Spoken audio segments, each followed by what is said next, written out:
Hey, good morning, good afternoon, good evening, wherever you may be. Craig at Hiking Pipes, and just a quick video about making a pipe your own. And what I mean by that is we all buy pipes, whether it's factory pipes or from artisan carvers. And when we get those pipes, um, maybe there's a little something about that pipe that uh, was really attractive, and when you get it, you finally realize, well, I really like it, but, and there's always that but. So what I've been doing, and with a couple of pipes, is I've been making them my own, and I got a couple of examples, just minor modifications, but for example, say I'm smoking this Valen. This is a Burgund 1632, and I've shown this before when I first got it. This had a very dull matte finish to it, very dull, and I decided that I really like the pipe, but and the but the finish after smoking a couple few times, I wasn't crazy about it. So I took some carnauba wax with a buffing wheel and I buffed it. And yeah, it took about a good 20 minutes, but I really like what it's done now. The grain actually, it's not spectacular, but the grain pops, and I find myself a little more attracted to the shinier finish on the pipe. So again, just a minor thing to make it more of my own. Another example is, put this off to the side for a moment. Excuse me. So you've seen this pipe somewhat. This is a Jack Ryan pipe. This is number 24. Great smoking pipe. Jack did a wonderful job. It has the faux ivory band and very interesting grain going around it. This was a completely straight billiard. And I smoked it. It's smoking absolutely wonderful. However, I found that the stem, especially around the button area, was a little thicker for my taste. Maybe I have a small mouth, although my wife wouldn't necessarily agree with that.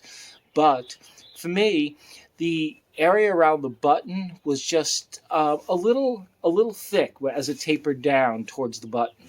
So what I did was I did a couple of things here.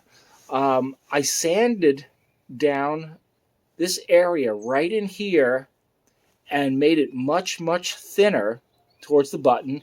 Then I did sand down the top of the button just to keep the proportions the same.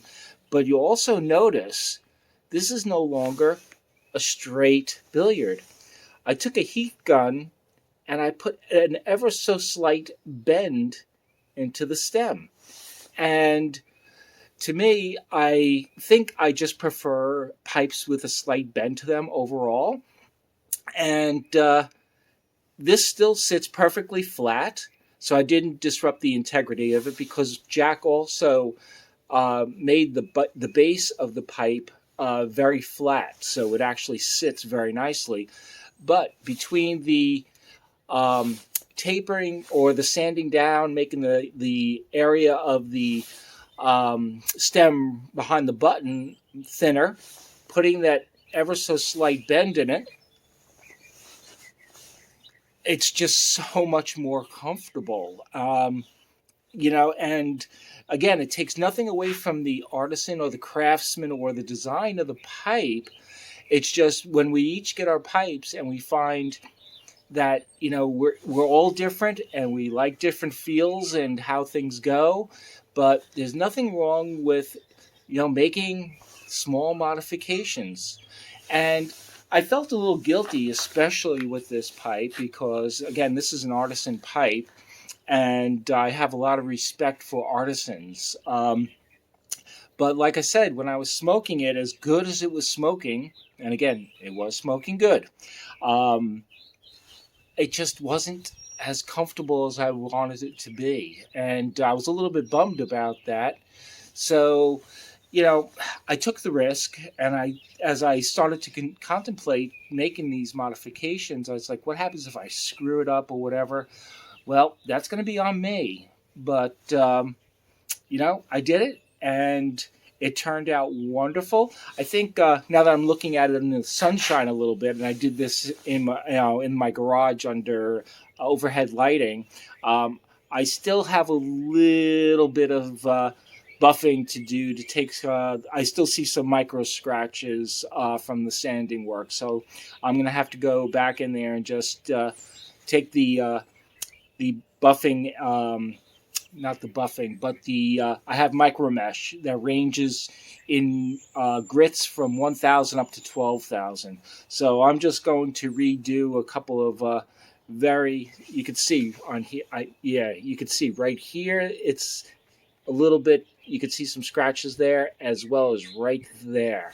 So I'm just going to take my high grit buffing pads, and I'm going to work on that and take those scratches out. But hey, there's nothing wrong with making the pipes your own. Yes, you may do so at risk, and you may mess something up. Long as you're willing to take on that responsibility for the consequences, so be it. But nothing wrong with doing that.